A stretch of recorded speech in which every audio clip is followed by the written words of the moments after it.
Hello and welcome to the Navy Blue Corner. I'm Ian, joined as always by my good mate Lockie, and the Blues have just absolutely wiped the floor with Geelong in a 63-point belting. It was one of the best performances I think I've ever seen from honestly any Carlton side. Lockie, they Yeah, don't come much better than that, do they? definitely in the Vossi era, one of our best performances. So yeah, riding high after that one.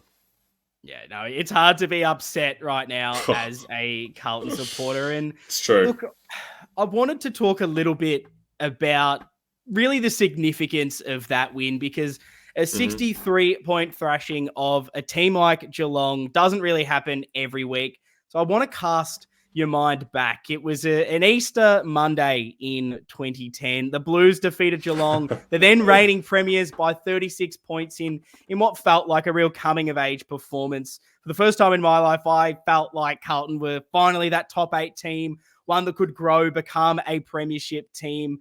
And I guess that iteration of Carlton never really came to be what I had hoped. And weirdly, that win still holds so much significance to me from what it kind of represented at the time. A type of win that I hadn't seen, one of Mm. significance. The performance was there. We finally beat a top team and looked to be what I thought we could be 14 years on, and the new Carlton have just decimated and toyed with a Geelong team that, look, they were seen as a premiership contender the last time that we played them in round 7. It was an absolute demolition job to the tune of 63 points, a real all-round performance I'm not sure I've ever seen. As I said at the start, it was a real winning significance, and heading into the game as well, many still didn't believe that Carlton had what it takes to be that top 4 team, and many still Mm. saw Geelong as kind of that close to being a top 4 side. Immediately after it, everyone is saying Geelong are absolutely finished. They won't make the top 8. And it feels like each week we keep saying that was the best performance of the season. And then we absolutely smash it the week after, set a new benchmark. This team is building before our eyes. And while we're nowhere near the pointy end of the season, there's still so much work to do. No one's getting ahead of themselves. But I think just sometimes you have to sit back, enjoy these moments, think about the journey, understand why this means so much to us. In 2010, it was about that hope of being that side. It's taken a long time, but we're finally that side that we've dreamed of becoming. It's tangible, it's real. So, Lockie, for you, how significant was that win, and what does that performance mean for you in the context of our season? Very well said, mate. It definitely feels like a big step forward, and probably feels like a game that I will remember as one of those kind of home and away games that does stand out. I will say I feel a little vindicated because I went very hard in our It last did. Geelong preview of Mm. me saying that I didn't really rate them. And then I had to, kind of eat my hat when they got on top of us. So I feel a little good about that. But yeah, just feels like another big step forward, I think. Mm. Like you said, I think the belief is obviously just continues to build with the boys. Like there's so much improvement in so many areas that you can point to, which is just so pleasing. And yeah, you can't deny that, it's looking very positive for the back half. Very much so. So let's jump straight into Navy noise and get talking to the details about this match. And I want to start by talking about a bit of a response, Lockie, because Mm, I spoke about this quite a lot in the preview for this game. And the last time we played Geelong, you're kind of talking about it there. We were very bullish about where we sat after that loss because from our yeah. perspective, we saw that Geelong team as that's their peak. They are not going to get better than what we saw at that stage. They did not have that next level. Whereas we were looking at Carlton and thinking we're nowhere near our best. There's so much scope to improve. We couldn't wait to get them again. And Vossi himself even labeled that Mm, performance against Geelong as unacceptable. The first time yeah. he's really thrown a shot at the players in a press conference. So I have to ask off the back of Mm. that, was that the most emphatic way to respond that you've seen? And was that the kind of performance that you expected to see? Interesting. Yeah, it would be interesting to hear whether that kind of thing was I guess, discussed during the week, like internally. Maybe you'd assume that it would have been, just based on, like you said, how he kind of went about it in the press conference last time. Incredibly emphatic, obviously. I think it's interesting that there was some statistical similarities between this game and the last one. And then some things that were just obviously so different that we'll get into, which I think the pressure and the defense is like the main part of that. It was just so insanely different. Thinking about the two matches, how Geelong were punishing us and slingshotting against us in round 7, which just was not a factor in this game, which made it so much easier. Yeah, I definitely was not expecting the level of performance we saw against Geelong to finally really put a statement. Almost, I still think it's 4 quarters. We'll get into that, but a performance where we kind of dominated the whole game, and we just kind of haven't done that for a lot this season. There's always been patches where you think, oh, is it going completely the wrong way? There's a facet of our game that's down. Every single thing was working so perfectly in this game for us, which maybe I didn't expect it to go to that level, but I was still expecting us to respond for the reason of, I'm sure Vossi would have highlighted in the talk before this game what happened last time. Yeah. First time this season we've been able to verse a team that not only we played early this season, but we lost to, and we needed to show that we're not going to lose to them twice. And so I was very impressed that they went out there, got the job done, and just the way they went about it was incredible. So I want to ask you, Lockie, what impressed you the most? What were your key takeaways from the win? Yeah, I guess we could start by talking about the defensive and pressure element. Like, I think getting 80 tackles up is obviously a massive thing. It's always great when it feels like it's a very even performance. Like, everyone's kind of pulling their weight in that regard. It just felt like one of those games where anytime Geelong were moving the ball forward, you just felt, at least I felt confident that they weren't going to be able to get through and put 6 on the board. No, I love how in sync we are again, because that was my first point. It was unrelenting and as brutal as I think I've ever seen pressure-wise across the board, and even at the contest. And you mentioned there, we registered 80 tackles for the game. That's our most for the season, tied with the Freo game, which when you think about how that Freo game was a very slow, highly contested game, feels like that doesn't even compute to just the way we did it in this Geelong game. Well, plus 14 for tackles, plus 14 for tackles inside 50, registering 22, our third highest all season. And it wasn't just that we laid tackles. It was the way we did it. I was so impressed with just the constant harassing, the pressure around the ball, not allowing Geelong to get those easy handballs out. And anytime there was that moment where a Geelong player's got it, and if they just get past us here, we're in trouble. That's when we laid just the quickest, straight to ground, you're not getting the hands out kind of tackles, because we've been a bit critical at stages this season saying our tackles have been 80% there. We're getting the hands on them, but the players are just getting the handball out. We're not completely stifling the way the opposition are moving it. That was just completely there this week against Geelong. It was incredible. And 5 Geelong players didn't even register a tackle. It was just the way we did bully them, and knowing the perceived pressure around it. Anytime Geelong were going to try to win the ball, they knew we were going to be there. And how many times did you see Geelong players pull out of a contest or not go 100%? Because I think there were so many times that I noticed balls there to be won, and we were the only ones that were willing to put our head over it, dive to the ground. There was just a determination to win that ball, to win every single contest, that Geelong just, for whatever reason, could not go with us. Was that something that you noticed as far as the pressure and determination to win? Of course. And then it's always just a matter of how can we then make sure that this remains for the rest of the season. But yeah, this felt like, this definitely stood out to me as the best that we've been able to execute in that way this season. No, 100%. And we've kind of touched on it a little bit, but my other, I guess, big takeaway was just the all-round performance. There really wasn't any facet of the game that you think almost needs a little bit of improvement after that. Each line did their jobs. And it's interesting. I kind of heard this from Pommy this week. I think it was in his review after the game. And I just cannot get this out of my head from right now. And it's just, we're a team that loves the little things.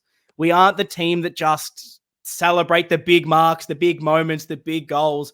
It's getting excited over some bloke laying a bump, someone putting on a block, getting a tackle, a large last-ditch effort to lay a tackle, go for the spoil. We value, acknowledge, and reward and celebrate those hard, tough, kind of team-oriented moments.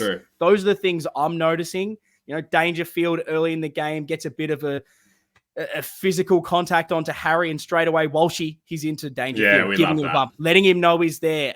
How many times was Blitzarves trying to get into Cripper and everyone gets around them?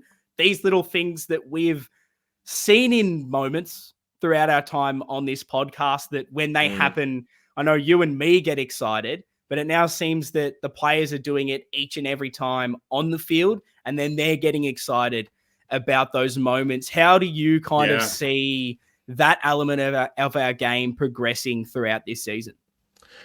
I mean, I think to me, that makes me think about like appreciating those little things and those moments makes me think about appreciating the role players as well, which I think is a good like period that we're in. And, you know, it's easy to say that when you're winning by 10 goals, normally it's a pretty all-round performance, but I think that's also very relevant right now. Like it feels like the wingers are doing wing things. Like the half forwards are contributing, the small forwards are contributing, all doing what we kind of need from them.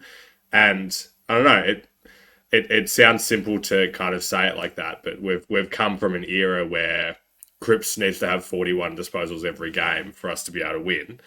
And now he can still do that, but if everybody else lifts around him, then that's what you do. You beat top 8 teams by 10 goals, which is crazy. Yeah.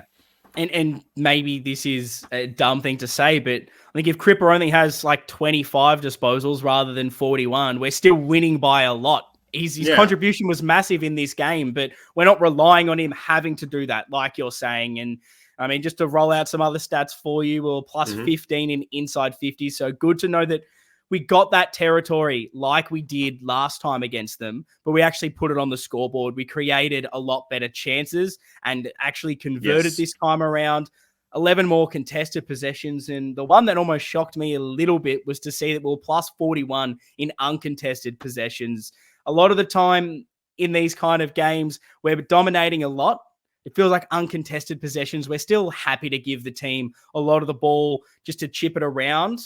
It's not necessarily how we play, but for us to really dominate that area of things, I think that really highlights just how big a win this was across the board. And some more interesting stats that I came across this week. So big shout out to Bagalytics on Twitter. He let us know before the Geelong game just how important a few key metrics were to our wins this season. And when we win scores from turnover, we were 8-1. When we lost them, 1-3. When we won scores from stoppage, we were 6-2, lost them 3-2. And when we won the territory battle, 8-2, lost it 1-2. Now, I know that some of those are kind of silly because when you're talking about scores, obviously, if you're losing the scores, you're probably going to lose the game. But I think it's just poignant how those few areas of scoring, when we are winning those, just how big it is a win for us in isolation. You're looking at turnover, win that, it's 8-1. Don't even worry about the other elements.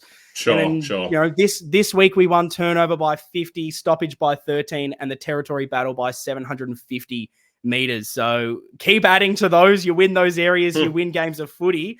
I just thought they were really interesting stats to highlight this week. Yeah, it is. It is.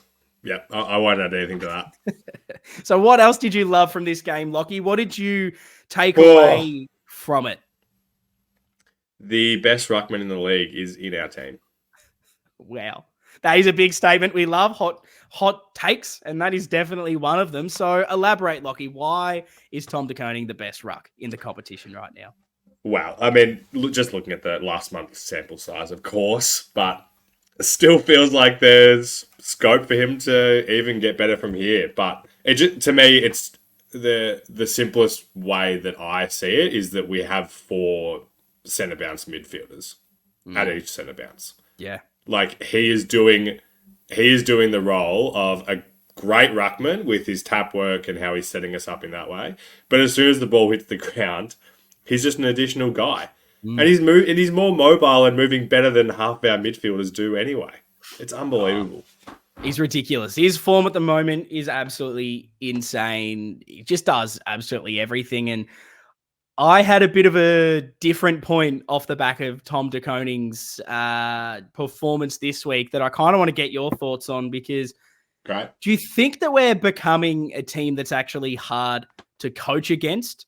Because Geelong changed their whole ruck strategy up against us heading into the game. No Stanley, get him out of there. They're going with the duo of Blitzarves and De Koning to try and stifle us. They say he had a bit of a niggle, but weirdly it was an emergency anyway. But they were happy to go with those two. And I think just given how difficult a matchup that De Koning is becoming with his athleticism, his ability to hurt you around the ground level, he's getting clearances, he's winning the hit after it anyway. Do you think that we're finally at that point where we're making teams having to worry about our weapons now? It seems in years gone by, opposition teams never really had to put a lot of work into us. They never had to change up how they were playing in order to beat us. And what does that mean going forward, knowing that teams don't just have to be at their best to beat us now, but they actually have to adjust how they play and their matchups because of what we're able to do? Yeah, obviously, it's massively like a great thing for us moving forward if that's a part of the equation. I think I didn't really mind it from Chris Scott, to be honest. Like Geelong obviously have one of the weakest kind of ruck setups across the league. Their midfield has been one of the lowest performing, even with Dangerfield out, but still, like that area of the game hasn't been working for them. So I don't mind that kind of idea. Like maybe that was going to shake TDK up. Maybe it was going to enable some other things. But obviously it backfired and did the opposite. And TDK had, once again, the best game of his career. How many weeks in a row can we say that? No, and it's interesting. I understood the plan from Scott going into the game thinking, well, look, we're probably not going to beat him just being a regular ruck because there's no one in our team that can probably outbody him. So do we just try to match him with that athleticism and moving around the ball? And I love that they're having to think about that now. Totally. As I'm saying, years gone by, it Absolutely. doesn't matter. Doesn't matter what Carlton are up to. Doesn't matter what your ruck system is, what your midfield is, forward line. We'll just play our way and we'll probably beat you. Now these teams are having to think, well, okay, not only do we just have to worry about, a few of their top players, but it's the strategy around that. It's, will they play this way? How are we fixing this? It feels this year more than ever, teams are trying different things to stop us. Yeah, And I love it. It just probably shows you how much we are growing right now. And another big change and evolution this season. I mean, we've got to talk about Alex Chincotta and the coaches coming up with a big plan, because how many times on this podcast, Lockie, in a preview show, have we sat here each and every week coming up against a team with a great intercept defender who has a history of killing us, and we'd sit here and think, do we have a plan for it? What are we going to do this week? Or are we just going to wind up kicking it to him every single chance that we get? Because this time, Lockie, the coaches, they've evolved. They've got a plan. And we've got Alex Chincotta this time round. I mean, what a shutdown performance on Tom Stewart. And then to add 2 goals himself, just what a player Chincotta is becoming. What did you think of the role? Was that the player that you expected him to tag? And what does that mean for us now that after seeing how well it worked, just what we can do with a guy like Chincotta going forward? Not ideal for your and my Supercoach team. I feel like you still have him. So I was there was a little part of me when I saw that was going to happen. But it was what I expected. Like tagging Stewart has been a thing for the last couple of months. And I didn't feel like we spoke about it a week ago. Didn't really feel like there was probably a mid that made a lot of sense to put him to. It's such a massive edge when he's kicking the goals. Mm. I feel like that would be a genuine psychological thing for Stewart when it's like he's not having the impact himself, but also he's getting punished the other way. Like I feel like that's a massive deal, and yeah, it's nice having Chincotta forward as well because I mean this is the best that our forward line I think has functioned under the Voss era, and I think having Chincotta there is just part of that. Is just a cog in that system. That was probably the area that I'm become more impressed with Chincotta as these weeks as the tagger has progressed. It is this ability to hurt you the other way. Initially, it was just a shutdown role, and that was fine if your direct opponent isn't having the influence on the game, and that's impacting the opposition's ability to win. But now that he is starting to get goals, he's starting to hurt you on turnover and get those other areas ticking. For him to then do that on Tom Stewart to the point where they're moving him into the forward line, they have no idea what to do. They're trying to get him hilarious. Out. That feels like, David Teague struggling. All of a sudden, he's like, Wiedering goes forward, and what are we doing? We're changing things up. You know what I mean? So us to finally do that to another team and to have Chincotta adding all these little strings to his bow, it's impressive. And I'm loving that he doesn't just have to be in the midfield. He doesn't just have to be a lockdown small defender.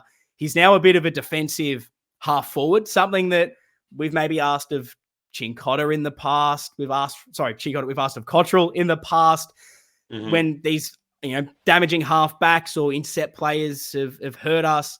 Knowing that we've got a guy that can almost do any single role right now and just keeps knocking it out of the park each week. It is incredible. It is incredible. Yeah. I know last week in the bye we spoke about the best 22, and I didn't have Chincotta in there. I wasn't sure if he could be when everyone gets back. I am happy to start to eat my words on that because it's not just a tagging role now. It is, as you're saying, he's putting on goals. He's influencing things when he gets the ball. If he continues to do that, he is by far in our team each and every week. Definitely. I think there's going to be few, if any, teams where there isn't somebody that we think would be a good matchup for him. Man, Stewart going forward, I don't know if you've watched the replay since being at the game, but the commentators when that happened being like, do you think that means that Chincotta's won that battle, the fact that they're moving him forward? Do you have to ask that question, please? Yes, that is what that means. And then they were also like, do you think Chincotta will now go with him? No, we're not, like, that is not a worry that he has gone forward. And I love that lasted 5-10 minutes and then chuck him back there. It's just great. Oh, it's absolutely beautiful. Were there any other key points, key takeaways that you wanted to talk about from just one of the great wins? Truly one of the great wins. I think, I mentioned it a moment ago, but I think just the way that the forward line is functioning is just fantastic at the moment. Like, Charlie and Harry continuing to get the reps together and just continuing to kind of work on their leading patterns and who's going where. Always another guy that we kind of spoke about in the mid-season review. It's such a hard place that we're in at the moment because I'm still not convinced that he's in our best. Oh, come on. Still not convinced. And he was What's fantastic. he got to do? Oh. He was fantastic. That's the thing. The bar is so high. And Williams didn't hit the scoreboard, but I still felt like it was a really good contributor there. So, like, this, man, it's all coming together. That absolute low-range ball from Matty Owies, that keeps you in the side regardless of what else you're doing for the rest of the game. But Matty Owies, he's that player that it's funny because it's literally the conversation we had talking about the depth chart, best 22, where I think I mentioned, I was like, are we just super unfair whenever we talk about Matt Owies? Because every single week he seems to do the exact same thing, stays healthy, kicks goals, contributes, yet we're always so quick to say, okay, as soon as Watlop's fit, out you go. As soon as Jack Martin's in, see you always back to the twos. Yet every single week he does all you can kind of expect from him. And much like, you have this conversation with a guy like Chincotta and where his role is in with the team, and you start to say, well, it's his spot to take. He's carved out a role. He's doing exactly what you need. I'm really starting to see that with Matt Owies, where You can talk about ceiling like I always do. You can talk about whatever you want. Matt always performs each and every week. I think it's really hard to find an argument to really kick him out for a very long time until he stops doing this week in, week out. And I mean, anytime you're giving it to Zach Tui with a little jumper tug as well, that's got to be one of the highlights of the game for sure. Yeah, absolutely elite. Yes. So the last couple of things I wanted to talk about from this is things were almost perfect. There was probably one time in the game that wasn't as ideal as we maybe would have hoped. The third quarter, Lockie. Want to ask, how did you feel at 3/4 time after Geelong had gotten back to within 27 points, which still feels silly knowing that it's 27 points. However, I was in the same seat I was in the Melbourne game, felt a little similar where they started to get a little bit of momentum just before 3/4 time. We've got the lead, but how confident can you be that Geelong don't start to kick the first couple of the last quarter and it builds to a close one? Because we led by 44 points midway through the third. So I wanted to know how you were feeling at 3/4 time leading into the last. I mean, I've never gone into 3/4 time not feeling nervous. So there was still the nerves there and it remained a little bit into the fourth. But I mean, I've watched every game this weekend so far, and every game there's been momentum for both teams. Yeah. So it's a broken record thing, but it's just this was a 4/4 performance to me. Yeah. Like the fact that they had their run, and how much did you say they brought the lead back by? Like 3 goals, basically. They brought it back from. Like, it's pretty hard to avoid that. So, yeah. Nervous because that's just who I am watching this damn team. But it was nice that at least it was pretty early in the fourth quarter where it felt like it was put away. Yeah, it's always interesting. Probably the timing of it more than anything else. If, I don't know, that happens in the first quarter, happens in the second quarter, it's probably nothing to worry about. When you're heading into the last, there's always that question in the back of your mind. I was still very confident heading into the 3/4 time break, just thinking to myself as well, like, we've dominated this game. They had a tiny bit of a run on near the end, but I did not see where Geelong could truly get a hold of us. And even reflecting on it afterwards, they kicked 3 goals, 3. We kicked 1 goal, 6.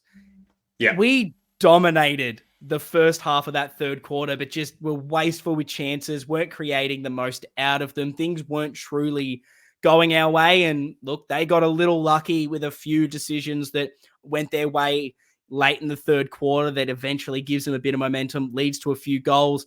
I think that's evened up a little bit when you start that last quarter and we get a couple of, 50-50 calls our way.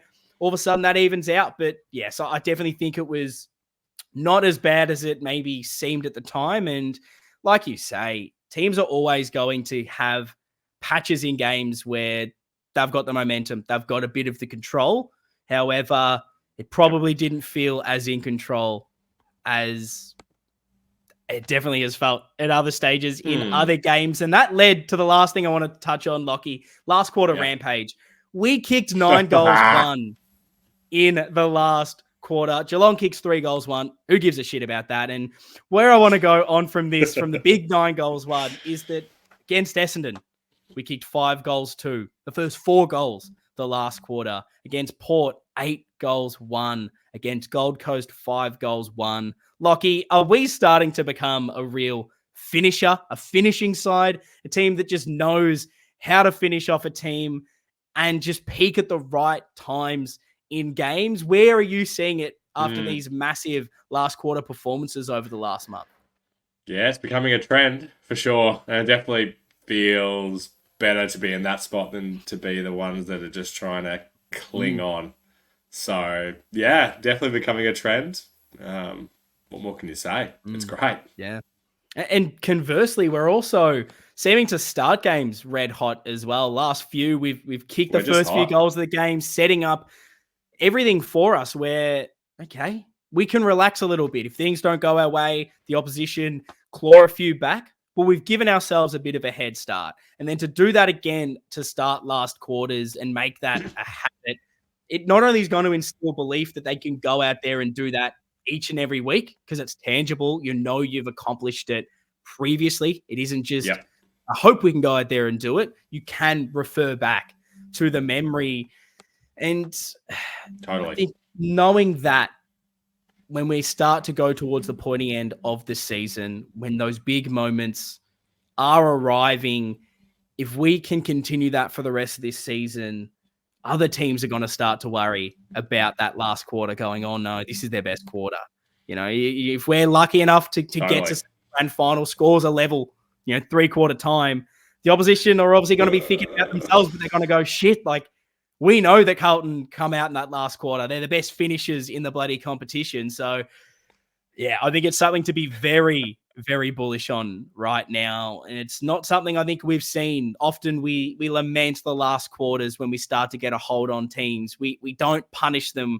We start to get to this section in seasons where Carlton become that, okay, are they a contender? Are they a top 8 team? Are Carlton finally good? And then we come up against a team like Geelong. Maybe they're not the best right now. Maybe they're not in the best form, but they've proven it is gone by. They used to be a really good team. They're still decent. And how many times have we made an absolute meal of that, lost the game we should have won, and then everyone thinks, okay, sorry, go back to the middle of the road, Carlton. You're not a contender yet.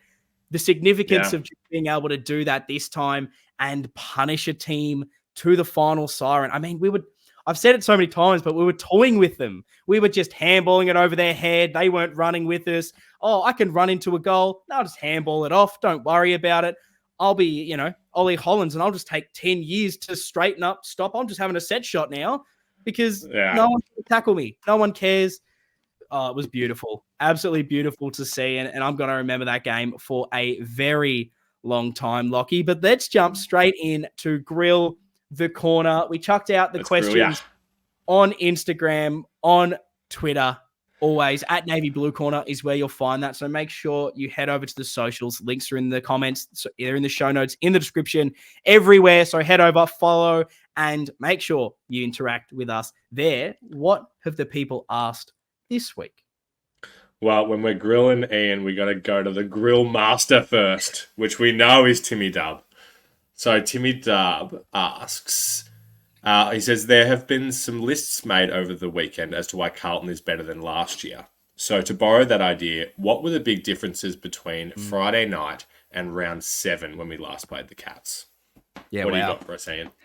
That is tough. That is very tough to do off the cuff, but I'll give it my best go because that's what this is all about. I would firstly say that I think just defense in general and team defense. Yeah. Last time Geelong were just able to, whenever they won the ball, carve it through us. And we had a few, personnel not out there. And I think that goes a long way. But the continuity that we've been able to build with the players now, we're not chopping and changing every single week. 4 guys come in, 4 go out, and who's down there? What's the matchup wise? I think that stability has helped a lot in the back half. And then flowing on, I just think team defense all round, the way that we're running for each other, we're tackling, the determination to get to every contest, that's been probably the big point for me. Not only is that going to help you defend and quell what the opposition are doing offensively, it then allows you to launch off the back half. You're winning the ball in better areas. You're allowing the ball to stay in your front half. That was a big component. I think last year we'd get a lot of the territory. Then as soon as we turned the ball over, we couldn't lock it in. I enjoyed this week that we did pen the ball in. We were allowed those repeat entries and put the pressure onto Geelong that I don't think was there last time. So I'm going to tick that off as 2, saying the defense and the ability to pin the ball in a lot better.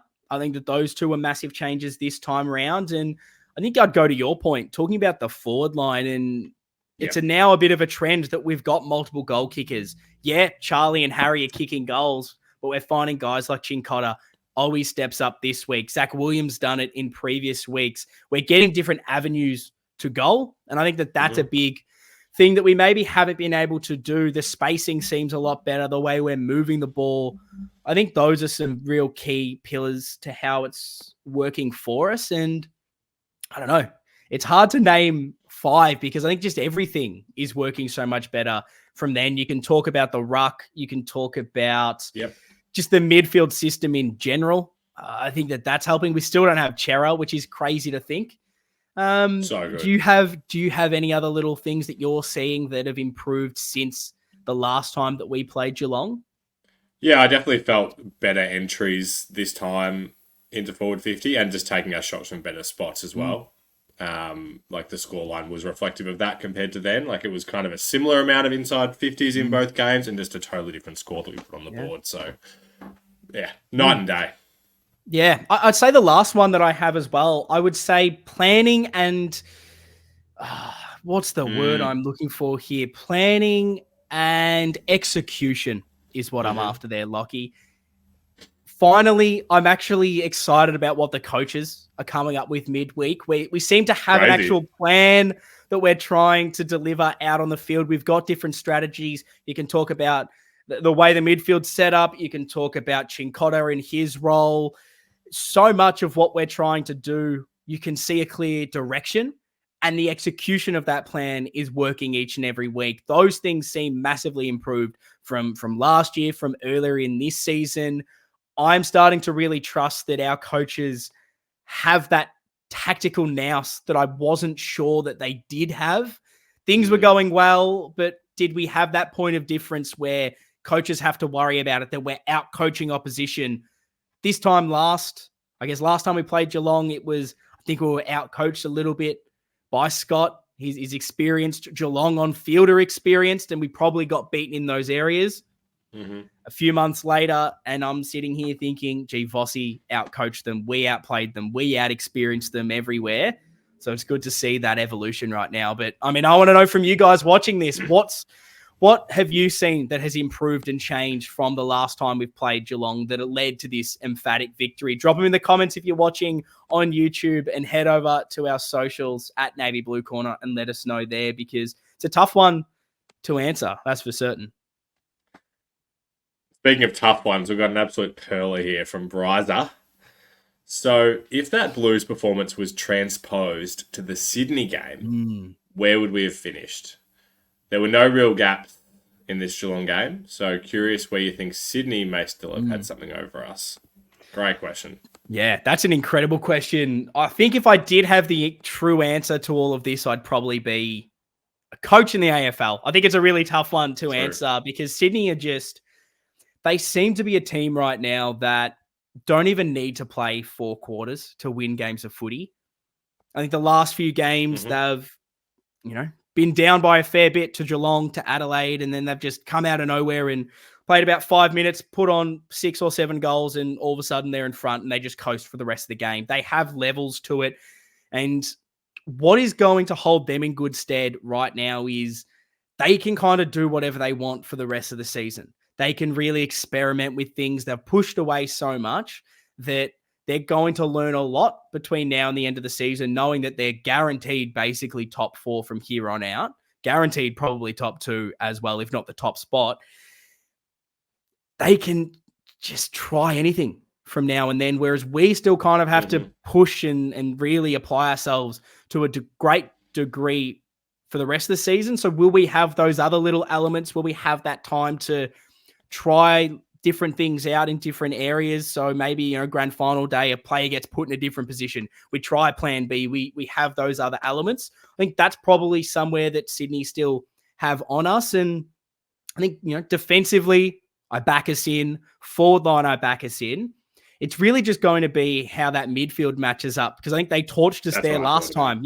It's a month the last time we played them, and they absolutely killed us in that midfield, and we could not go with them. What did we learn last time against Geelong? A lot. We learned and we executed and we sorted that out. I'm excited to see, if we do play Sydney again this year, what we've learned, how we evolve, and how we stop their really dynamic midfield, because I think that is the interesting component when you're comparing the two teams. I agree. It's a bit different when Jai Clark's in there versus Chad Warner in each CBA. Absolutely. So, but let's wrap it up with, I guess it kind of goes to our, a little bit of a mid-season review follow-up. But from Andrew, how can we fit both Owies and Motlop in this team? Is consistency better than X Factor or vice versa? So I don't know how you want to lead this one. Maybe I'd be interested to kind of get a bit of a reminder of maybe what you think our best kind of 7 forward mix is, maybe, or wherever you want to take that. But Motlop is so interesting. Like, he's getting full. This is what we've asked for, right? We are like, players like this get proper VFL reps. So I'm happy that they're being consistent with that. But there is going to come a time, isn't there, where the coaches are gonna bring him in. Yes, I think there will be. And he kicked 4 goals in his other game before this, and then he kicked, I think, 2 this week as well. I'd still see Motlop in that best team. And right now, I'm not kicking out a guy like Zach Williams. I'm not kicking out Matty Owies with the form that he's showing and his role. I'm probably seeing Motlop taking a bit more of the Fantasia role now, a bit more higher up the ground. I think he's probably played that in the VFL as well. A little bit more of a connector, being an extra around stoppages. Thought Fantasia played pretty well this week. Still one of his better games. He still has that issue that I think we all talk about he's not hitting the scoreboard. He's missing his set shots when he does get them. He's creating a little bit. He has a few nice moments, but is that enough?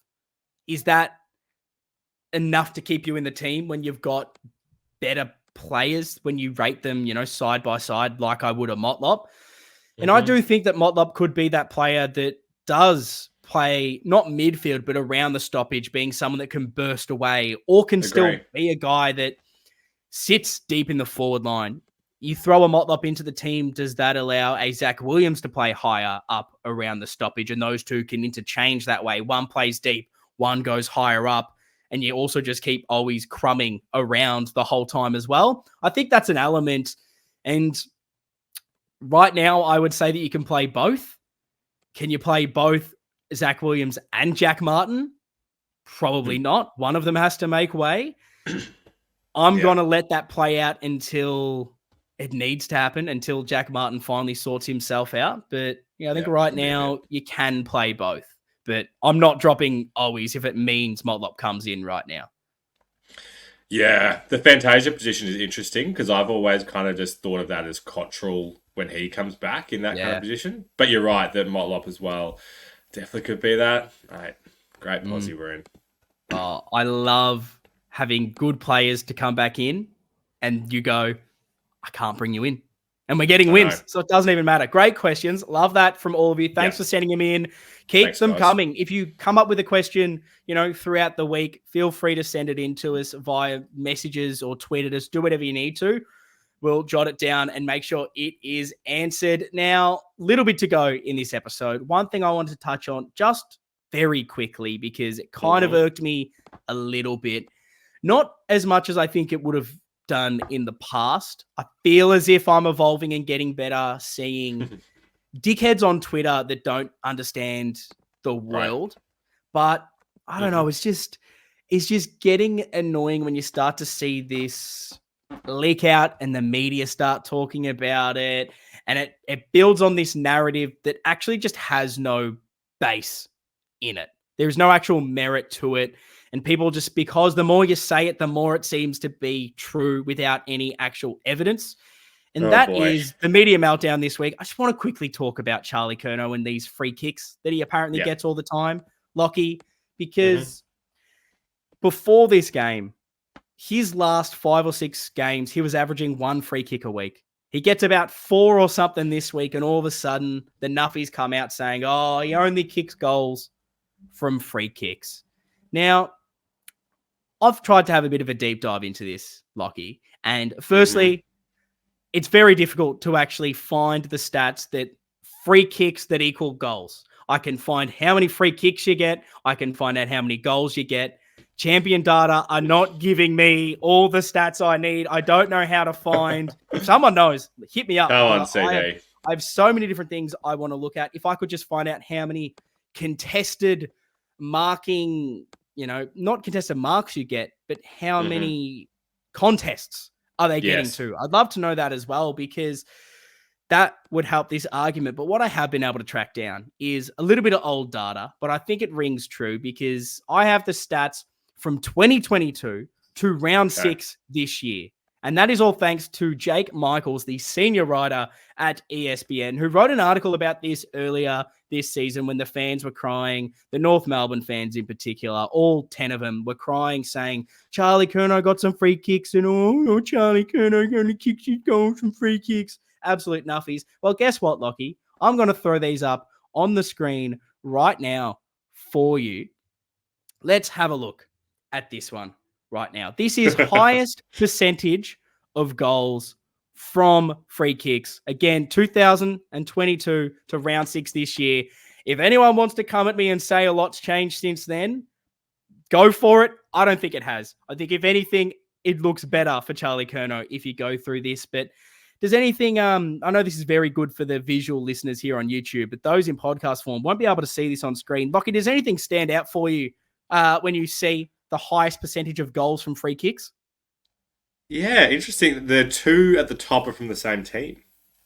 Yes, you've got Cam Zurhaar and Nick Larkey, who have... Zurhaar has 31% from free kicks. That's crazy. You have Larkey, 24%. We've got a big man in there, Harry Mackay, doesn't get spoken about. He's at 24%. Michael Walters getting 23%. All of a sudden, Charlie Curnow, 20%. He's nowhere near the highest in that thing. Yeah, I think when you're looking at it and you just look at the total from free kicks, that does look quite high. Charlie Curnow, 31. Oh my goodness, he's getting a lot of goals from free kicks. But one... in 2.5 years. What I'm going to say, Lockie, stop infringing on him. Stop giving him free kicks. Like, I was looking back, I watched the game back and I was trying to highlight these. Like, well, what are the free kicks that, he's getting? Are they ridiculous? One of them, hands on his waist, wrapped around him. I love that the screen grab that everyone's showing is him then getting pushed out afterwards. And it was like, it wasn't a push free kick. It was a holding free kick. He was holding him. It's a free kick. Chopping the arms. Hit him in the face. I mean, that seems pretty fair. Like, this is what we're dealing with from these people. And the issue is, when you're looking at the contested marks from Charlie Curnow, he's far and away like the number one player for winning contested marks. So he's either winning the mark or you're infringing and giving away a free kick. If fans want to come out here and come up with a compilation of all the free kicks you think he didn't deserve that led directly to a goal, and then you also want to look at the other top 5 key forwards and do the same for them and see how many bad free kicks that weren't there that were paid, that would be how you could win me over. But I just think it's such a lazy thing. This Charlie Curnow only kicks goals from free kicks, because I want to show you this thing right here as well. Most goals not from direct free kicks since 2022. Charlie Curnow leads it, 124. So he's taken all the marks in a contested area. Blokes don't know how to defend him because he just is one of the best players in the league. He's one of the harder players to defend against, and no one's touching him. Taylor Walker at 111 is in second. So guess what? He kicks them from anywhere. But sometimes when they're making them too easy, what's he got to miss it? Like, come on. Ridiculous. Sadly, there's no repercussions for saying that, just as there isn't for saying Geelong versus the Umps and all that kind of shit. But no, good stats. And the other thing that I'll add is that, like you said, if you don't give him a free kick, he's going to mark it. Yeah. And then kick the goal, same result. And also, if he's not the highest, he's one of the highest targets inside 50 across the whole league too. Yeah. So just the pure volume of how much we go to him. How many times do we look at a Charlie contest and go, that should have been a free kick when it wasn't? That happens multiple times a game too. So it's just ridiculous. And I think it's funny as well, just to sort of wrap up this topic, in thinking that it's not necessarily even a bad thing if all his goals are coming from direct free kicks, given the free kicks are there. I would expect the best key forwards in the competition to be kicking most of their goals from free kicks because they're so hard to defend. Yeah. That is when you look at the game, what would most likely happen. They're either marking it, kicking the goal, or someone's giving away a free kick. So it's absolutely ridiculous. It's very funny to see.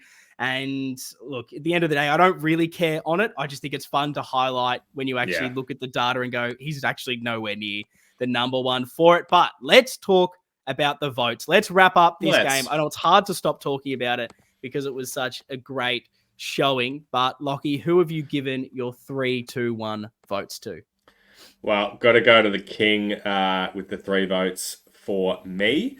The 2 was a bit tricky this week, I feel, because it was very, I felt like everyone everyone kind of went a little bit above their role. So you might not like this, Ian, but I don't care because these are my votes. But I'm going to give Patrick Cripps the 2 for his 41 disposals, 5 tackles, 14 clearances. And then again, the 1 was tricky as well. I really wanted to give it to the Moo Man for leading the team in tackles and for getting that first goal. But I probably haven't given him enough love this season. If you're going to kick 5 goals in a game like this, I'm giving Charles the 1. Yeah, no, it is one of the toughest weeks for votes, particularly given our system. And I think the biggest thing on that, it's something you alluded to when we spoke about the leaderboard in the mid-season review.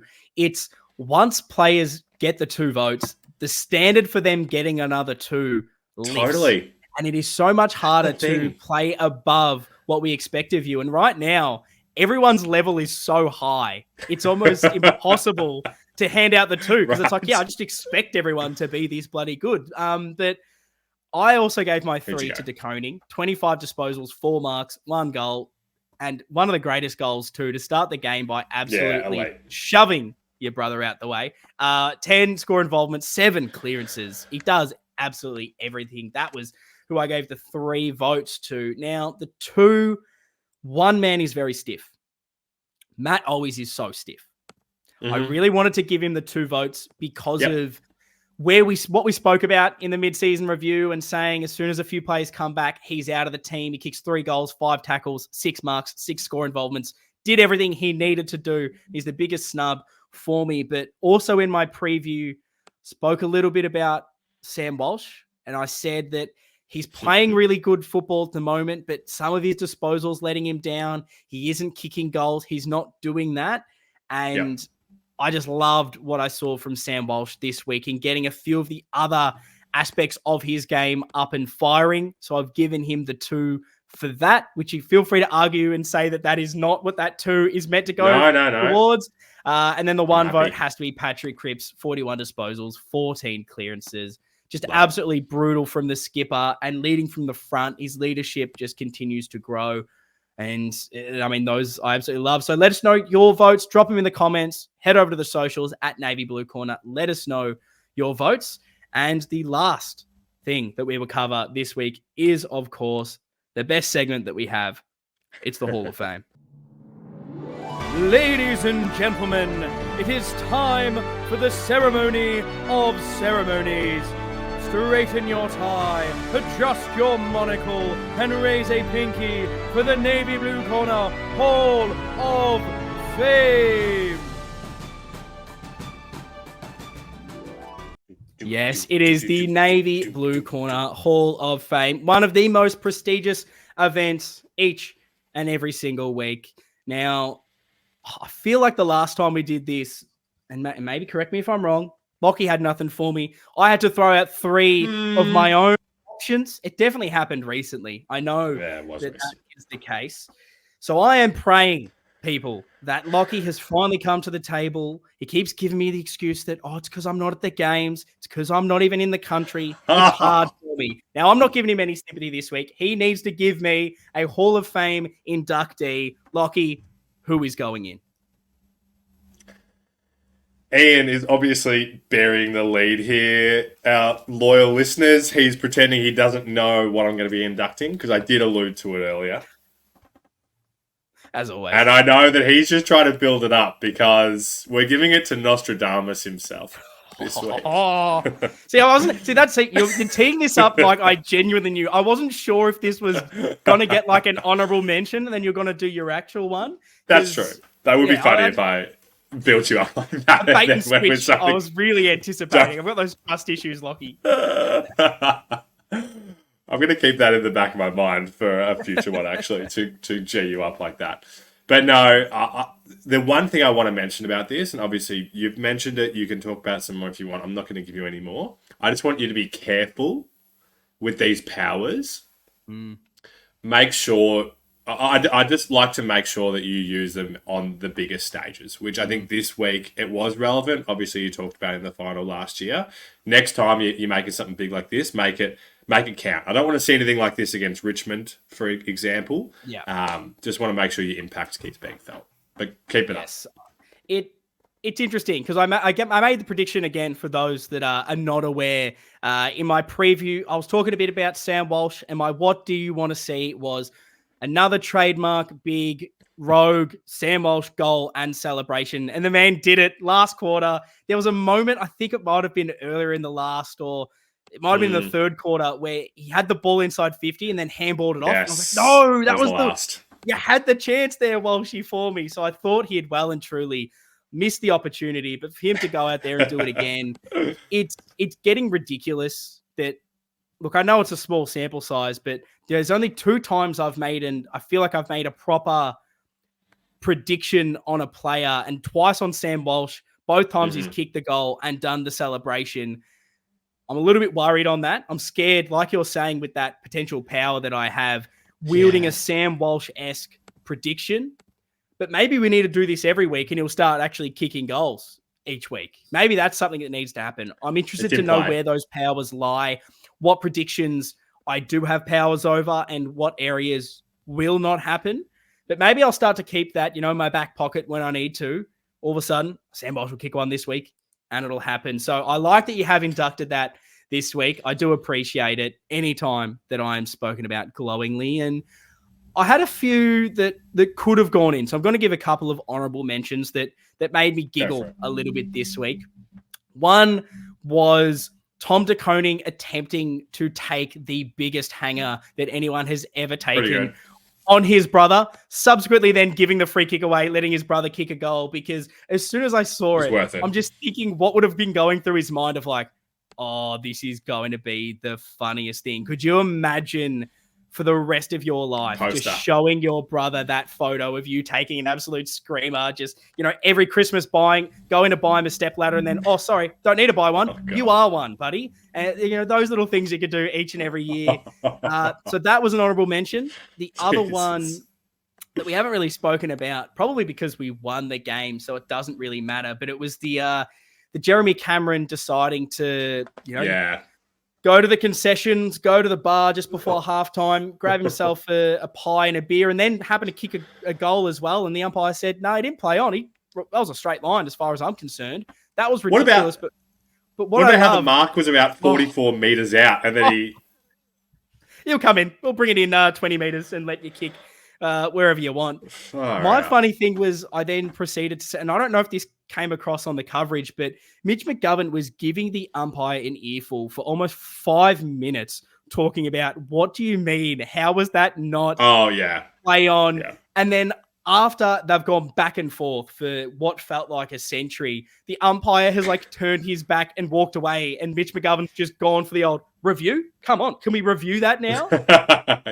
So good for Mitch McGovern. I was almost a little bit worried that because he had technically, according to the rules, that's umpire dissent, would the umpire have been so petty and gone, okay, well, to start the third quarter, Geelong's got a free kick from the middle? Because technically, I don't know what the rules mean. Can you make that call? So that, given the old, come on, score review, I thought was quite funny. But what I am inducting this week is incredibly rogue, Lockie.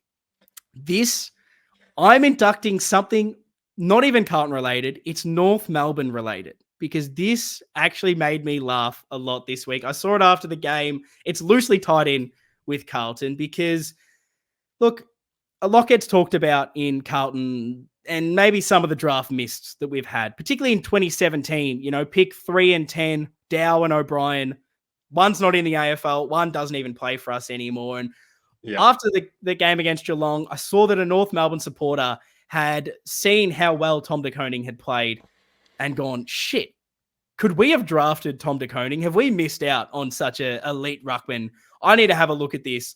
He has gone back, and not only has he discovered that they could have had Tom de Koning, they may have the worst run of misses from the player that they decided to draft. So I just want to rattle this off for you, because at pick 23, North Melbourne selected, see, I can't even remember his name. I wrote this down somewhere on this sheet. No. Will Walker, who, look, I don't know who this man is. Shout out to him. Mean no harm. This is not meant to be a drive-by on him at all. Ended up playing the 6 games, got delisted at the end of the 2021 season. And look, I know sometimes you just get unlucky in the draft, but this is probably the funniest thing I've ever seen. I'm going to read you out the next 10 picks that were taken after poor Will Walker. Whoever was the North Melbourne list manager, pull your head in, because pick 24, Geelong select Tim Kelly. Yes, stiff. Richmond, pick 25, Noah Bolter. Pick 26, West Coast, Liam Ryan. Jeez. GWS, pick 27, Brent Daniels. Not amazing, but he's still decent footballer. Yeah. Pick 28, probably the worst one. GWS, Sam Taylor. Pick 29, Melbourne, Charlie Spargo, still a decent footballer. Pick 30, Carlton, Tom de Koning. Pick 31, Melbourne, Bailey Fritsch. Pick 32, Gold Coast, Ben Ainsworth. Pick 33, and the last one, Sydney, Tom McCartan. Wow. And you've picked Will Walker out of that. Like, that has to be one of the worst. Looking back, because I know we've done this a few times, and you go, okay, well, we might have not drafted the best player there. It hasn't worked out. And then you tend to see who you've missed out on. Normally there's one or two. Normally you go, okay, a lot of other teams missed out on them. That's got to be one of the worst drafts I've seen in a while. So who are you inducting? North Melbourne or the fella that discovered this? I'm not going to induct the poor North Melbourne fan that found out, like, I don't know, he pulled the string and discovered the most worst thing ever. It's almost like those people that, they do the ancestry.com and all of a sudden they find out the most horrific family history. They find out they're adopted, Lockie. It's, the worst thing ever. They were just trying to see, if granddad lived in Scotland or something, and all of a sudden they, their whole family's unraveled. That's what this guy did. But no, the inductee is going to North Melbourne's list manager that happened to have the worst run of misses there possible. Shout out to drafting Will Walker. Not sure what you saw in him, but how things could have been different. Jeez. And you could have had Tommy de Koning. So I'm happy they all selected Will Walker. Love it. It's all worked out. Absolutely. But that is going to wrap up the episode this week. One of the best wins you'll ever see.